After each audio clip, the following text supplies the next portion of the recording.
Radha Krishna Pada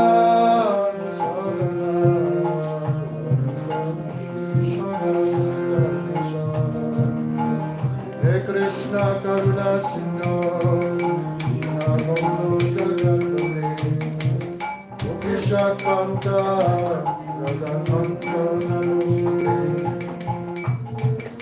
Tapta Kanchana Gaurangi Radha Vrindavan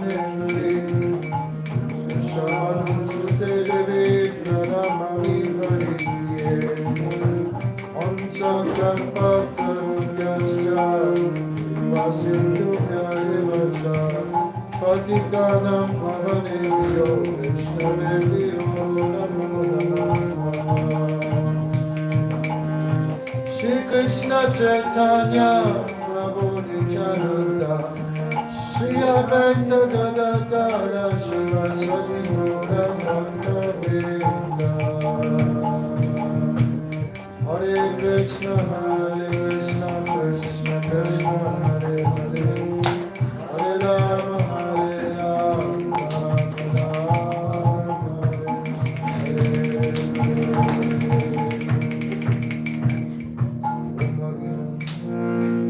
Om Namo Bhagavate Vasudevaya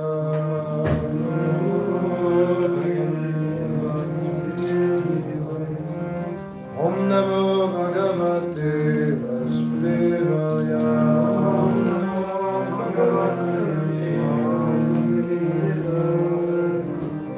Om Namo Bhagavate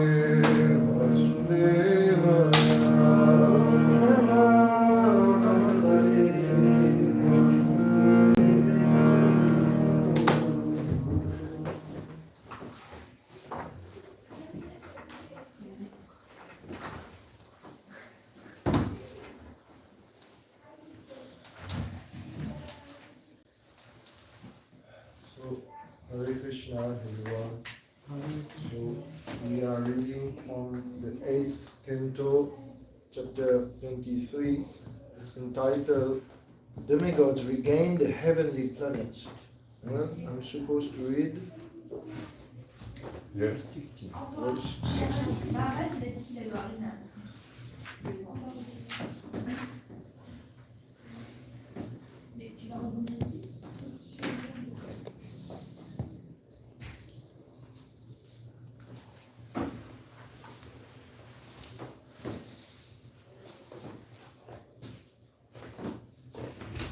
Yes.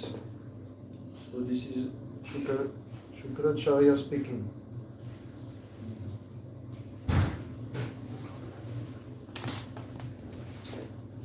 Mantratas tantratas tridram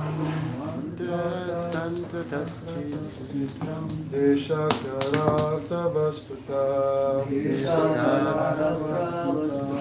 sarvam karudi chidram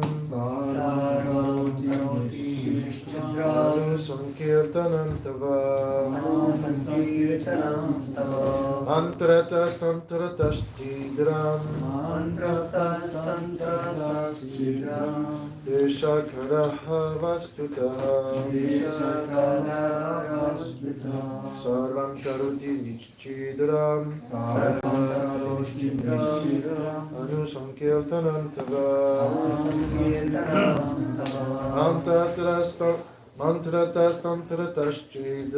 mantratas tantratas chidram deshakaraha vastuta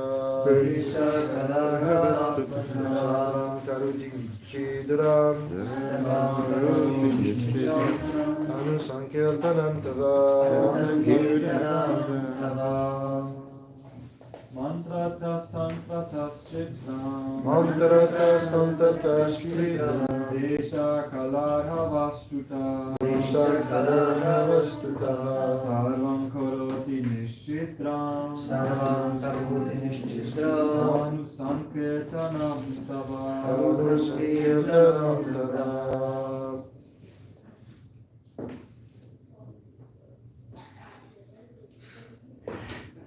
Anyone else? Vaishnavas, Vaishnavis? Mantratas tantratas chidram Mantratas tantratas chidram Desha kalarha vastuta Deshakarah vastuta Sarvam karoti nischidram Sarvam karoti nishchidram Anusankirtanam tava Sankirtanam tava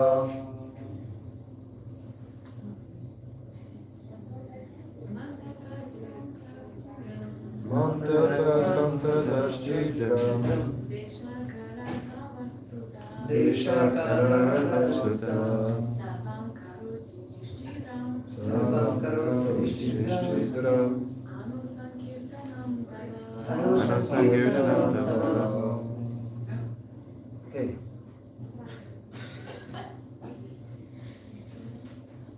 Word for word. Mantrata. In pronouncing the Vedic mantras improperly. Pronouncing the Vedic mantras improperly. Mantrata.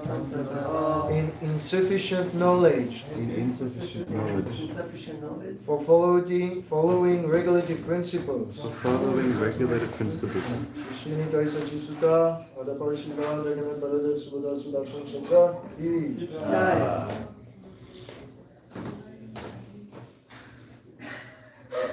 Chidram, discrepancy. Desha, in the matter of country.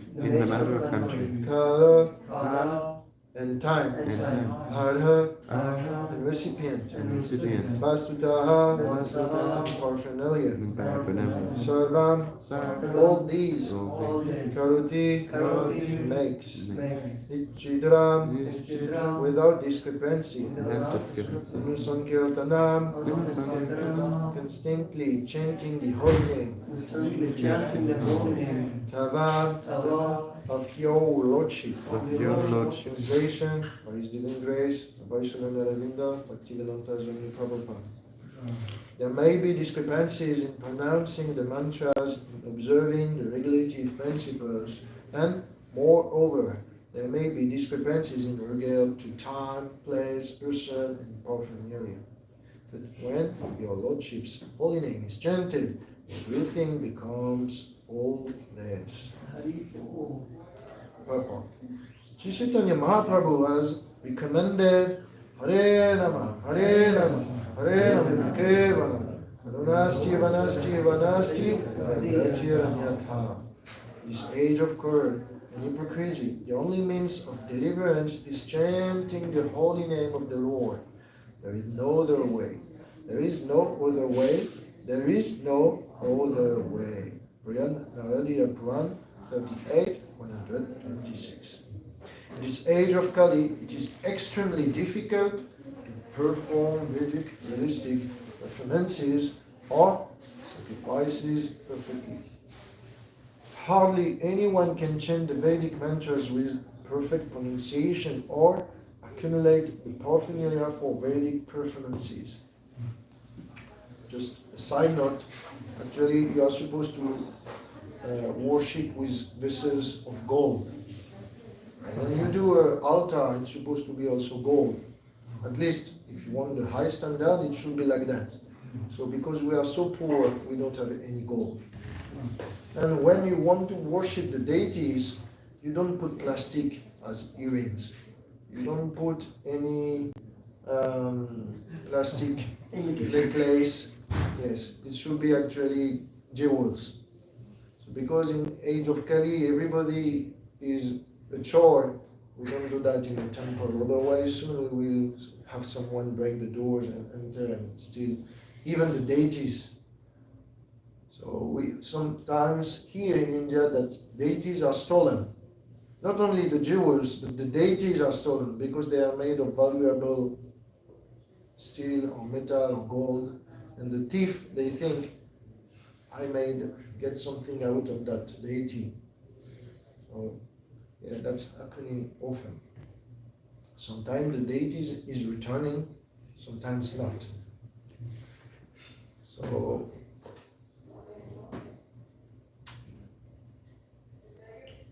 and even when the deity is made of wood, some people are saying they want to steal it, like Jagannath. That's why we are not able to enter the temple. Maybe they believe there is a huge sapphire in the heart of Jagannath. That's why they want to steal it. Or maybe there is. Who knows? Those who see, they die. So nobody is able to tell. So like that, it's forbidden in this age of Kali. It says the only opulence of the age of Kali is flowers. Opulence left is flowers, Prabhupada would say. So therefore the sacrifice recommended is in the age of is Sankirtan, constant chanting of the holy name of the Lord, Yagya Sankirtana prayer, Yajantihi Sumidahasa. Bhagavatam 11:529. Instead of wasting time performing Vedic sacrifices, those who are intelligent, those who possess good brain substance, should take to the chanting of the Lord's holy name, and thus perform sacrifice perfectly. When I read first time the Bhagavad Gita, I thought sacrifice was burning something. So, because when you read the Bible, then you understand sacrifice means burning animals or things like that.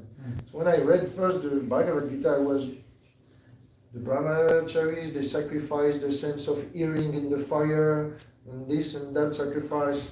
So when you read, actually, if you don't have devotees association, when you start to read the third chapter, you are just lost. Because there is the sense of sacrifice, as we understand it in Western culture, is not like that. Actually, sense of sacrifice means I giving myself, detached, in a detached way. So the brahmacharis, they give something, the grihastha, they give in charity for sacrifice. So it's not only grains, it's not only flesh.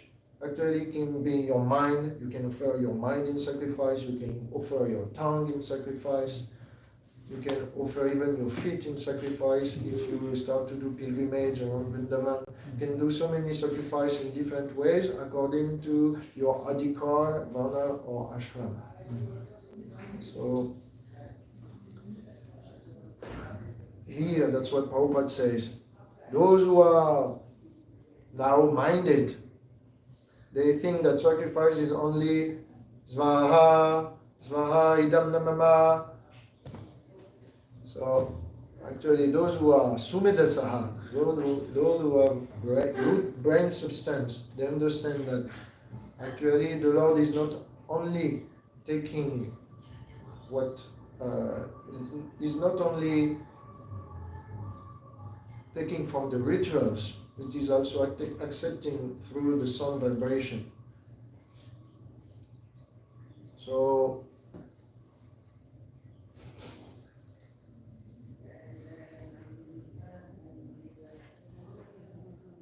Prabhupada is saying in the purport, I have seen that many religious leaders are addicted in performing yagyas and spending hundreds and thousands of rupees for imperfect sacrificial performances. So this needs just a little comment. Why is Prabhupada saying that? This is because in the yagya performances there is great pomp. So it involves paraphernalia, fruits, grains, great chanting of the mantras, and it starts to look like a opulent party. We need ghee, there is smoke, there is so many things to attract the attention of the people, either be it through the eyes, through the ear, through the taste after honoring, after the completion of the yagya. It's really opulent because people, they generally do yagya for entertainment, and they use many utensils and they pay a lot, so it's attractive. And people, they may come to the yagya not because the center of their attention is Vishnu, but because it's becoming a social or a community gathering, you know, it's like a party. So that's why people, they like to spend thousands of rupees, not only because they will be devotees, but because they will be also recognized as a great charitable personality. And especially in yagyas, we mention the name of all the demigods. Even in our Gaudiya ISKCON tradition, we even mention the name of all the associates of Lord Krishna. Even we mention the name of many devotees present in the bhagavatam. And we acknowledge them and we pray for them so that they attract the blessing not only for us but the whole world. So that the crops can grow nicely, so that we can offer nicely to the deities, so that the devotee, they feel safe, and we can continue to perform our services nicely and protected from the influence of Kali. So that's why we say, Idam namama, I gave that to you. I gave all my possession to you. So that's the karma way. And actually, what I have received, I give to you. I give back to the whole universe.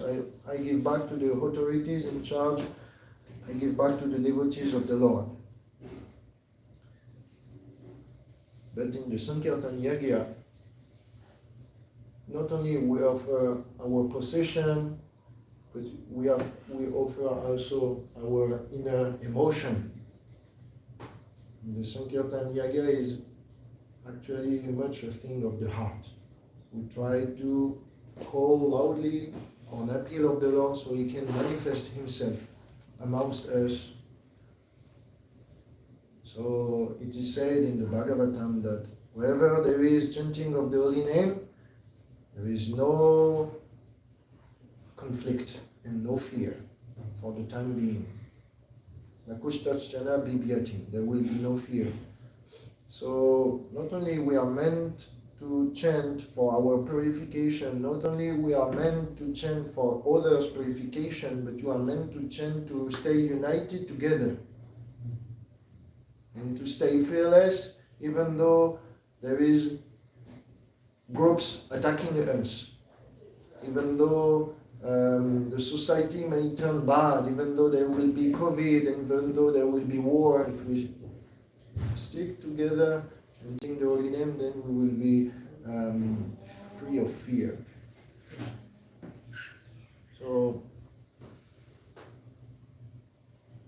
this is a lesson for those who unnecessarily execute such imperfect sacrifices.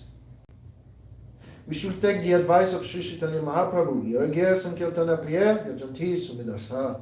Although Shukracharya was a strict Brahmana, addicted to artistic activities, he also admitted Nichidram Sankirtanam Tava.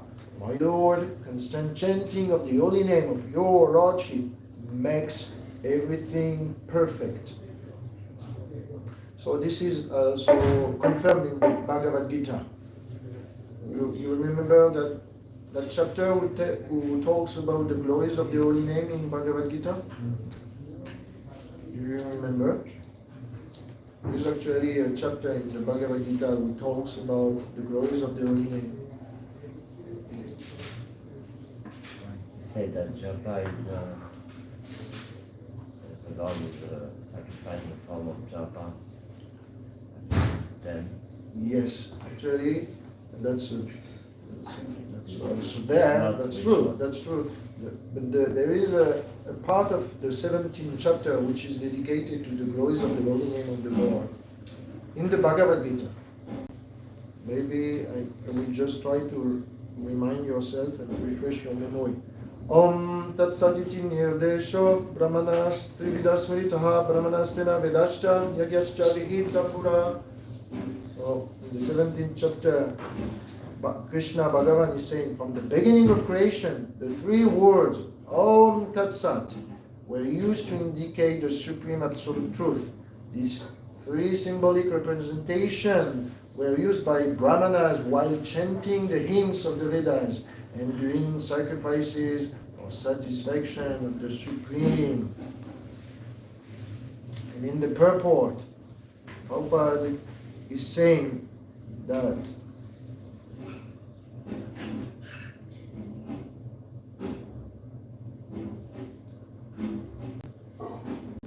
all the Vedic sacrifices should be accompanied with Om, or the holy name of the Supreme Lord. Prabhupada says in the purport of that verse, the three words Om Tat Sat are uttered in conjunction with the holy name of the Supreme Lord. Om Tat Vishnu. Wherever a Vedic hymn is pronounced, the holy name is there. Or wherever the Vedic hymn, there is a Vedic hymn or holy name of the Supreme Lord is uttered, Om is added. So just after that,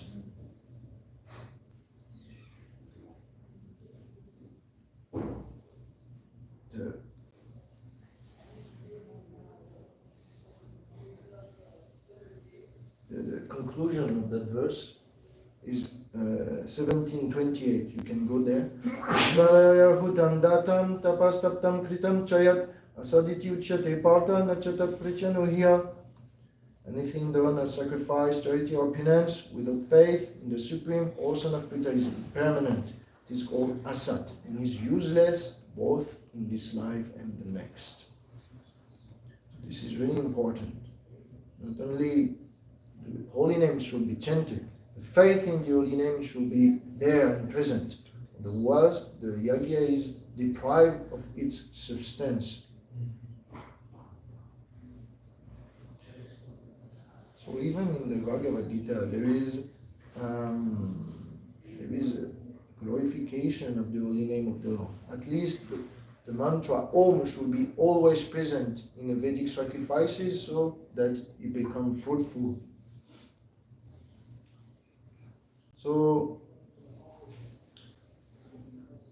Shukracharya is saying, I agree with this. Wherever your holy name is chanted, there is no discrepancies in anything done in the Vedic sacrifices. That's why Prabhupada said during the initiation, constant chanting, kirtans should be there, and why the installation of the Krishna Mandir was present. He invited many Vajabasis to do the installation of the deities with sacrifices, because otherwise the Vajabasis will not believe in the deities. They thought only Brahmanas, who are locals, who are real Vajabasis, who are not white-skinned, could be believed. Even though this is not the Shastric conclusion, that was the belief at the time. But Prabhupada says the real installation in our Krishna Mandir is Harinam. So while they were doing all those yagyas and chanting all the mantras, the real installation conceived by Prabhupada was actually the ISKCON devotees chanting the Mahamantra. That was the thing. So Prabhupada not only he agrees with Shukracharya, but he is also acting like a pure devotee. Whereas Shukracharya is saying one thing, doing the other. Shukracharya is saying in Bhagavad Gita is the manifestation of Vibhuti of Krishna. Among the philosophers, I am Kavi. Kavi is actually a name of Shukracharya. Shukracharya means, Shukra means semen. So he is representing the family priest. That priest who initiate you, that priest who is born as a Brahmana, but actually doesn't have the qualities of a Vaishnava. So here, Prabhupada says he's a strict Brahmana. He is not a strict Vaishnava.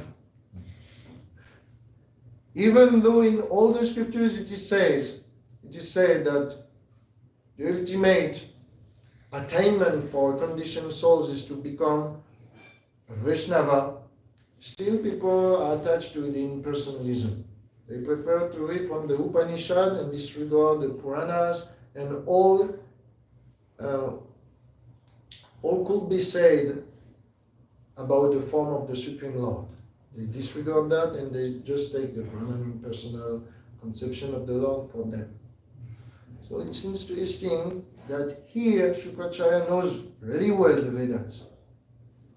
Amongst the philosophers, Krishna says, I'm Shukracharya. He knows really well the Vedas, but still he doesn't want to accept the form of the Lord. He doesn't want to become a Vaishnava and to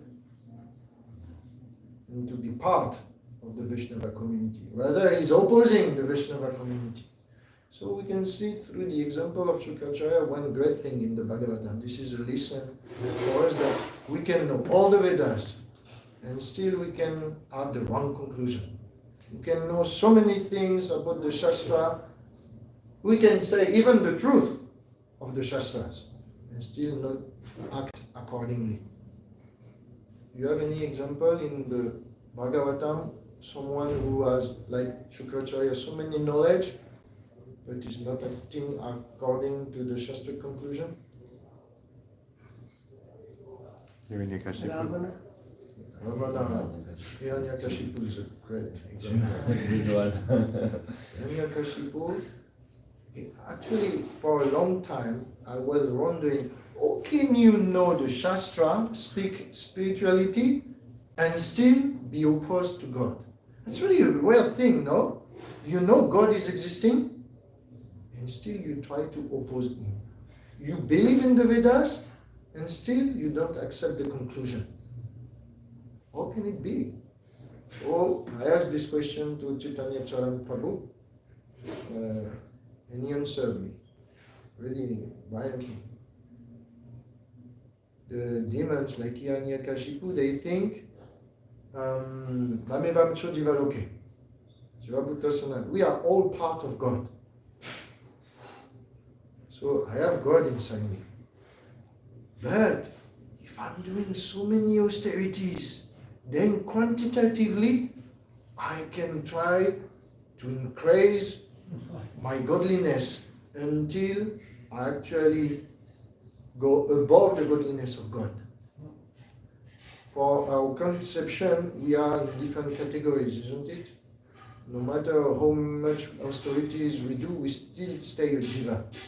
But in the conception of people like Duryodhana or Hiranyakashipu, they think, if I'm doing so much austerities, I can become as powerful as the Lord, and I can even become more powerful than Him, because I'm part of Him.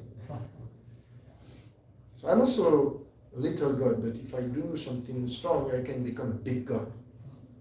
I can beat the real God and become and take His place. So that's what Chaitanya told me, and I find that was a great explanation how people can believe in the Shastra, in God, and think they can be opposed to Him. Because they think, if I do the right thing according to the Vedas, I can beat Vishnu. Like that.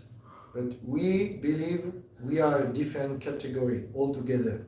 And quantitatively, we will never be the same. Qualitatively, we are the same, but not quantitatively.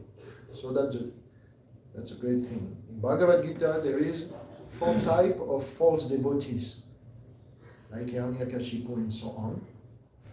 And the acharyas, they say, you know that verse, that verse of the four Duskritino. Namam Duskritino Muda Prapadyante Naradama Maya Parita Gyana Asuram Bhavama Shrita. So it says this is 4 types of demands. But some acharyas like Vishwanath Chakravarti Thakur, they say actually they can be 4 types of false devotees.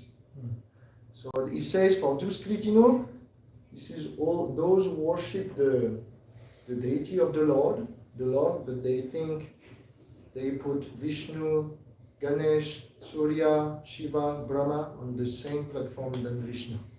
This is called Panchopasada. And this is actually a great offense.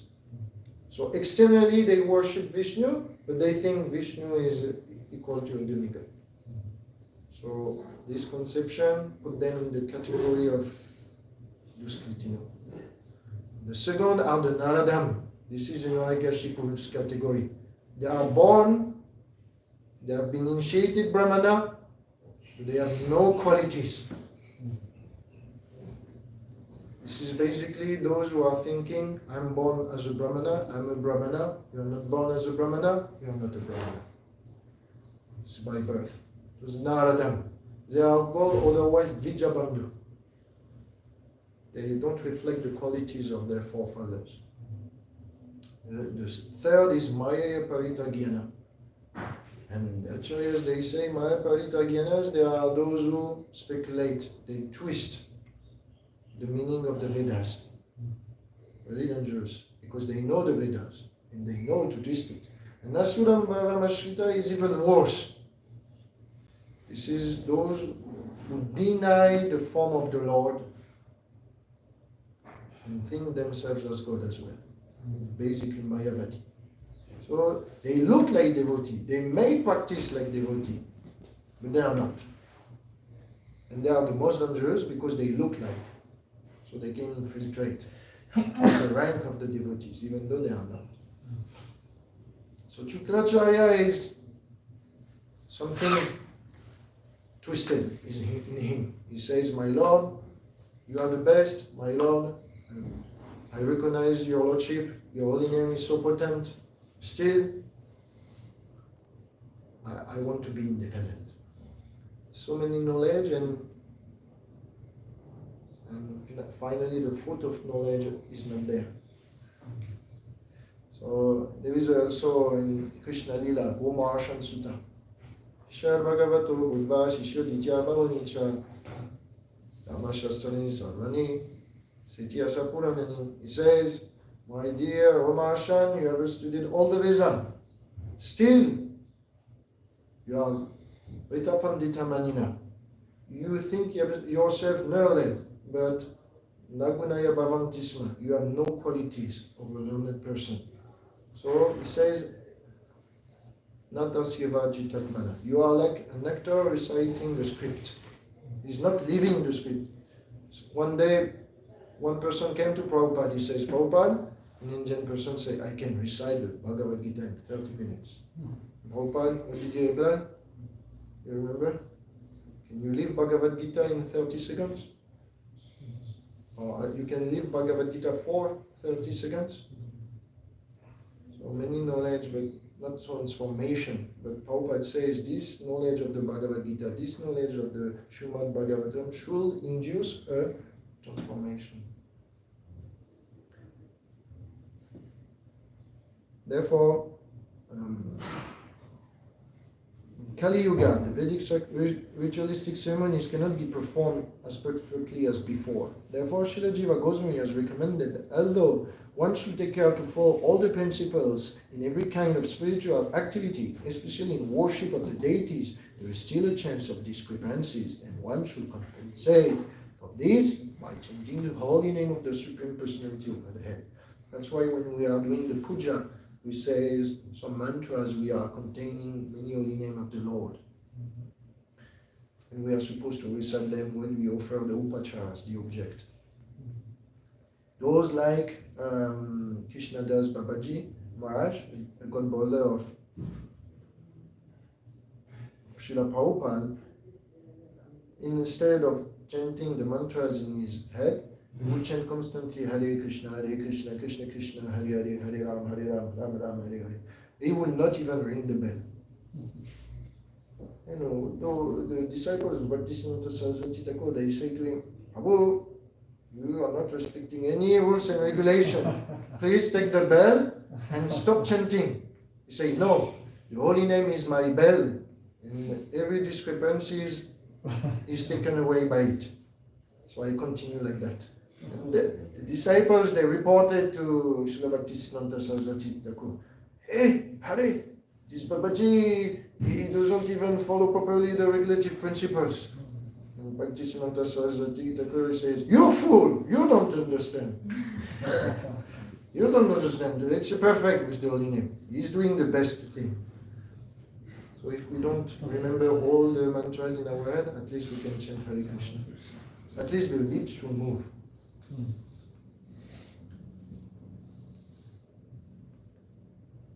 So Prabhupada says, in our Krishna Consciousness movement, we therefore give special stress to the chanting of the Hare Krishna mantra in all activities. Hare Krishna, Krishna Krishna, Hare Hare, Hare Rama, Rama Rama, Hare Hare. So I think it's time for question or prasadam. Yeah. So when we do like arti, can we just say Hare Krishna? Yeah, I'm doing that. Really? Yeah. It's okay. Yeah, nobody told me anything. And even if they told you something, then you can still chant, but so softly that they don't hear enough to tell you something. So it's not on the face to not say the mantras that we're supposed to No, say. Hare Krishna can replace any mantras. Oh. Yes. Yes. You can see Maharaj when he's doing this puja, he's Yeah. always chanting. Really? Yeah. Yeah. Nice, thank you, because I was really struggling with that. So. And also it can be, when you are trained, if you do during many years this chanting of the mantra for deity worship, it becomes automatic in your mind. So you chant Hare Krishna, but in the same time you chant the mantra for offering the upachara.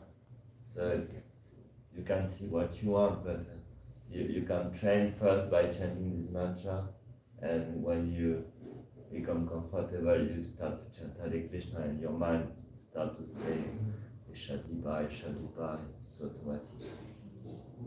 Actually, this is how Prabhupada started first to introduce his devotees to the deity puja. Those mantras, Isha, and all the Mula mantras, they were not present at the time of Prabhupada. Basically, people were chanting Hare Krishna. And that has been added later.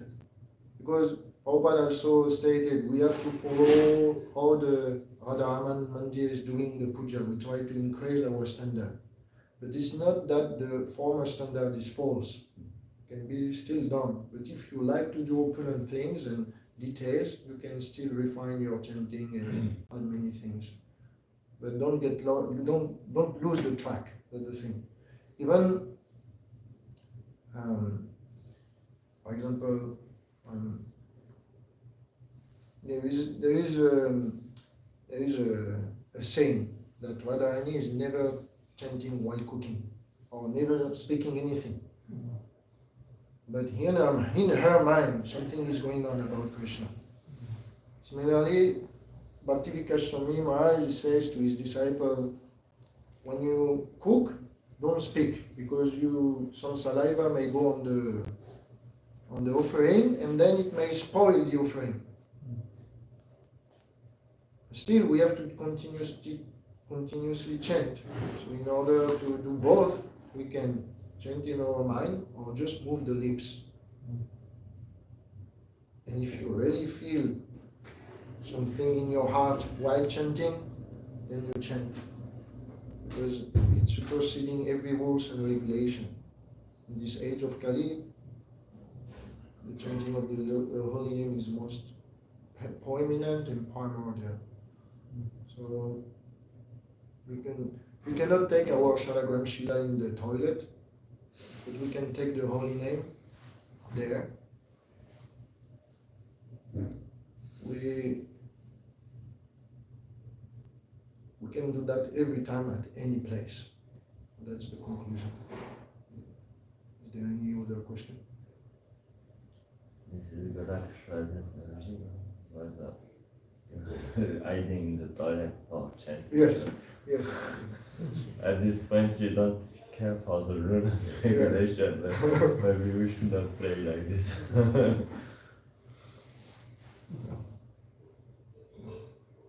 So that's all.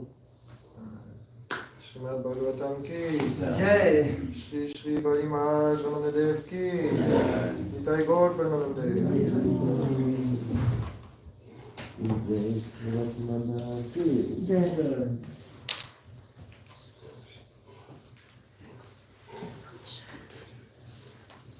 you just have to do